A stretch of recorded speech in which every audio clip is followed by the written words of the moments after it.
मित्रों नमस्कार, मैं धर्मेंद्र कुमार, डाइट प्रवक्ता सुल्तानपुर। आज ऑनलाइन शिक्षण में आपके सामने सांख्यिकी के कुछ प्रकरण, सांख्यिकी का परिचय, परिभाषा, उद्देश्य तथा विधियाँ लेकर उपस्थित हुआ।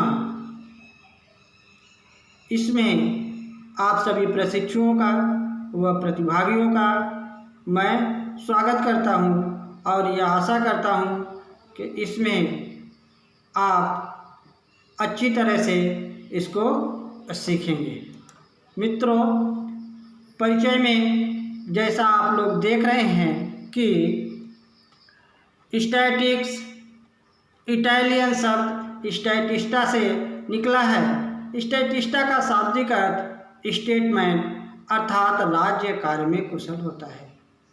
राज्य काल में कुशल का मतलब मित्रों कि पहले राजा के दरबार में जब राजा राज्य का सर्वे कराता था और उसमें जानकारी लेता था कि हमारे राज्य में प्रजा कितनी है, कितनी महिला हैं, कितने पुरुष हैं, कितने बच्चे हैं, उनकी आर्थिक स्थिति क्या है, कितने को रोजगार है, कितने बेरोजगार हैं और हमारी सेना की संख्या कितनी है, इस संबंध में सबकी जानकारी लेने के लिए वह सांख्यिकी का प्रयोग करता था और अपने राज्य में दरबारियों को भेज करके इन सब की जानकारी को जुटाता था। तो इसके लिए राज्य कार्य में कुशल इसका अर्थ, इसका मीनिंग निकलता था। सांख्यिकी गणित की वह शाखा है जिसमें आंकड़े का संग्रह, प्रदर्शन, वर्गीकरण और उसके गुणों का आकलन का अध्ययन किया जाता है। देखिए, इसमें आंकड़ों का संग्रहण दिया है, यानी कि डाटा कलेक्शन, तथ्य को इकट्ठा करना, किसी भी संबंध में जानकारी लेने के लिए उस संबंध के तथ्यों को इकट्ठा करना डाटा कलेक्शन कहलाता है, आंकड़ों का संग्रह कहलाता है। प्रदर्शन करना, उसको हम कैसे प्रदर्शित करेंगे, उसका कैसे वर्गीकरण कैटेगराइज करेंगे और उसके गुणों का आकलन किस प्रकार से करेंगे, उन सब का अध्ययन सांख्यिकी के अंतर्गत किया जाता है। मित्रों, सांख्यिकी एक गणितीय विज्ञान है जिसमें किसी वस्तु, अवयव, तंत्र, समुदाय से संबंधित आंकड़ों का संग्रह, विश्लेषण, व्याख्या व स्पष्टीकरण और प्रस्तुति किया जाता है। जैसा आप परिभाषा देख रहे हैं, डॉक्टर बावले ने कहा है सांख्यिकी गणना का विज्ञान है, यानी कि सांख्यिकी के अंतर्गत गणना किया जाता है, गिना जाता है, कैलकुलेट किया जाता है, हल किया जाता है और एक डाटा निकाल करके उसको प्रस्तुत किया जाता है। हालांकि डॉक्टर बावले का यह जो परिभाषा है फिट नहीं बैठती है, उसमें मॉडिफाई करके बॉडिंगटन ने नया परिभाषा निकाला है, नई डिफिनेशन दी है। सांख्यिकी अनुमानों और प्रायिकताओं का विज्ञान है। अनुमानों का और प्रायिकताओं का अनुमान लगाना, किसी भी घटना के बारे में पूर्व अनुमान लगाना सांख्यिकी के अंतर्गत आता है। क्या प्रोबेबिलिटी है, प्रायिकताओं मतलब क्या प्रोबेबिलिटी है, क्या संभावना है उस घटना को लेकर के। जैसे आज मौसम विभाग को अगर देख लीजिए, हमारे जो साइंटिस्ट हैं वह पहले ही अनाउंस कर देते हैं कि इतने बजे तूफान आएगा, इस प्लेस पे आएगा या इस समय बारिश होगी। अब हम उस डाटा को लेकर के यह अनुमान लगाएंगे या प्रोबेबिलिटी, ये संभावना व्यक्त करेंगे कि क्या क्या नुकसान हो सकता है और उसके लिए हम पहले से ही सजग हो जाते हैं। तो यह सांख्यिकी के ही अंतर्गत सब कुछ होता है। सांख्यिकी आंकिक तथ्यों का संकलन, वर्गीकरण एवं सारणीकरण से संबंधित है, जो घटनाओं के विवेचन, वर्णन तथा तुलना करने का आधार है। लोविट ने कहा है, लोविट ने क्या कहा है, सांख्यिकी आंकिक तथ्यों का संकलन, यानी कि किसी भी गुण के बारे में तथ्य जुटाने के लिए उसका परिमाण जुटाना, आंकिक मान जुटाना, वर्गीकरण करना, कैटेगराइज करना। जैसे मान लीजिए हमें प्राइमरी एजुकेशन के बारे में डाटा कलेक्ट करना है और प्राइमरी एजुकेशन में संशोधन करना है कि बच्चों में अचीवमेंट क्यों नहीं आ रही है, इतनी उदासीनता क्यों है। इसके लिए हम पहले प्राइमरी एजुकेशन से डाटा कलेक्ट करेंगे और उसका वर्गीकरण करेंगे। वर्गीकरण का मतलब कि कैटेगराइज, कितनी कैटेगरी में हम उसको बांट सकते हैं।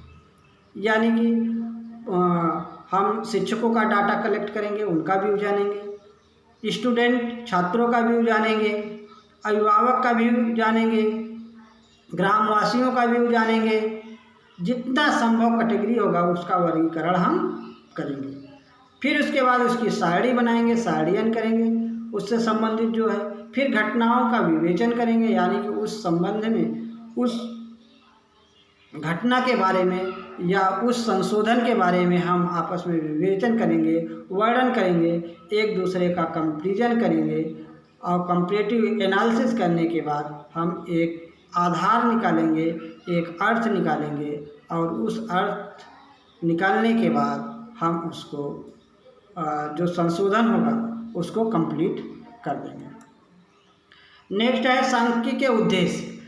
मित्रों, इसमें सांख्यिकी के उद्देश्य क्या है? पहला तो समष्टि का अध्ययन करना, यानी कि स्टडी ऑफ पॉपुलेशन, पूरी जनसंख्या का अध्ययन करना। जनसंख्या का अर्थ है किस एरिया में हम जो है अध्ययन कर रहे हैं। जैसे अभी हमने एग्जाम्पल लिया, प्राइमरी एजुकेशन का अध्ययन हम कर रहे हैं, तो अगर हम उत्तर प्रदेश के प्राइमरी एजुकेशन का अध्ययन कर रहे हैं तो जितने यूपी के अंतर्गत प्राइमरी स्कूल हैं वह हमारे सारे पॉपुलेशन हो गए। अगर हम बच्चों का अध्ययन कर रहे हैं 1 से 5 तक के बच्चों का, तो 1 से 5 तक के सारे बच्चे हमारे पॉपुलेशन हो गए, यानी कि उसका अध्ययन हमें करना है।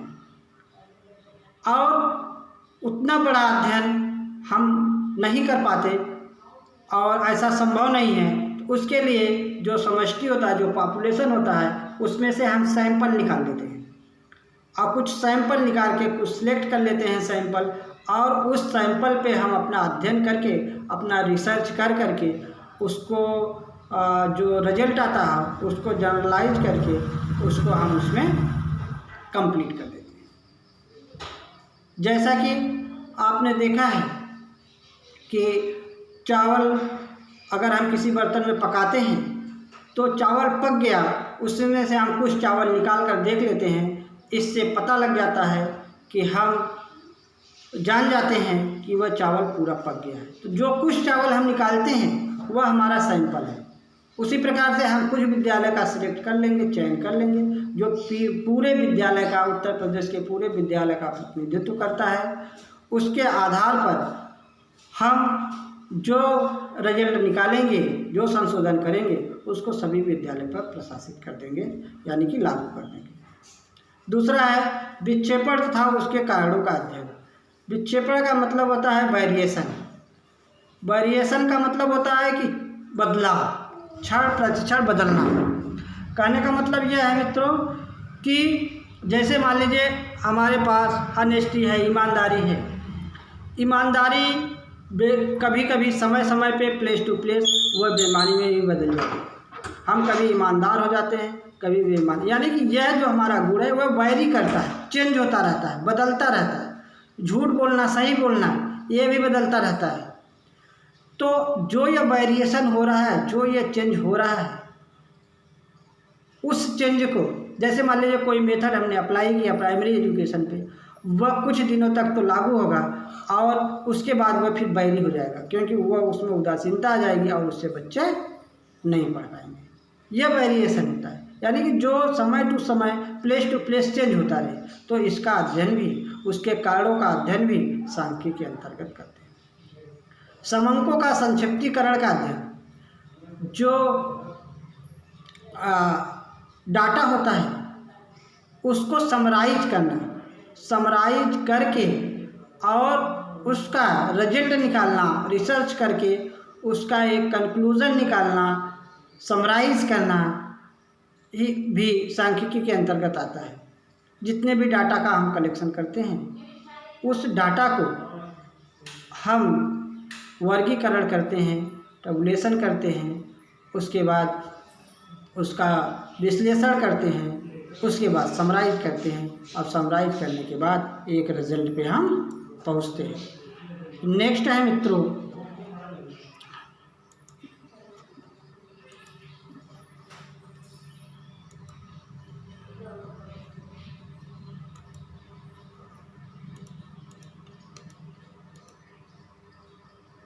नेक्स्ट है विधियाँ, सांख्यिकी विधियाँ। इसमें मित्रों सांख्यिकी विधियाँ वे होती हैं जिनके द्वारा अनेक कारणों से प्रभावित समंकों का संकलन करके उनका इस प्रकार विश्लेषण किया जाता है कि उन समंकों का भाव आसानी से समझ में आ सके, उनकी तुलना की जा सके, उनसे कोई निष्कर्ष यदि संभव हो तो निकाला जा सके। ये विधियाँ निम्नलिखित हैं। इसमें हमने देखा कि सबसे पहले इसको हम स्टेप भी कह सकते हैं कि एक जो रिसर्च का या कह लीजिए जो सांख्यिकी का अध्ययन है वह उसका एक ये स्टेप भी है।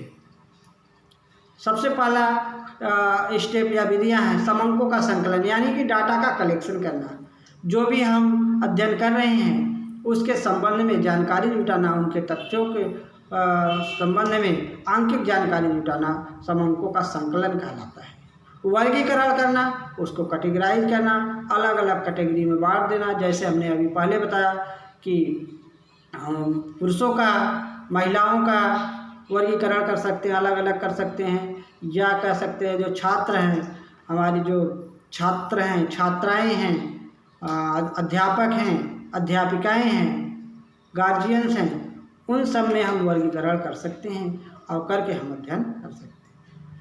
इसके बाद तीसरी विधि है सारणीयन करना, यानी कि उसकी सारणी बनाना। जितना हम कैटेगरी किए हैं उतनी कैटेगरी को सारणीबद्ध कर करके उसको हम अलग अलग उसका कंक्लूजन निकालते हैं। इसके बाद है प्रस्तुतिकरण करना, उसको हम प्रस्तुतिकरण करते हैं, प्रेजेंट करते हैं और लास्ट में उसका विश्लेषण करते हैं। और विश्लेषण करने में यह हम विश्लेषण करते हैं कि जो हमने अध्ययन किया है वह तार्किक ढंग से सही है कि गलत है, कितना फिट बैठ रहा है, कितना उसको हम लागू कर सकते हैं, और वह सही है कि गलत है उसको हम उस पर लागू कर सकते हैं। धन्यवाद मित्रों, थैंक यू।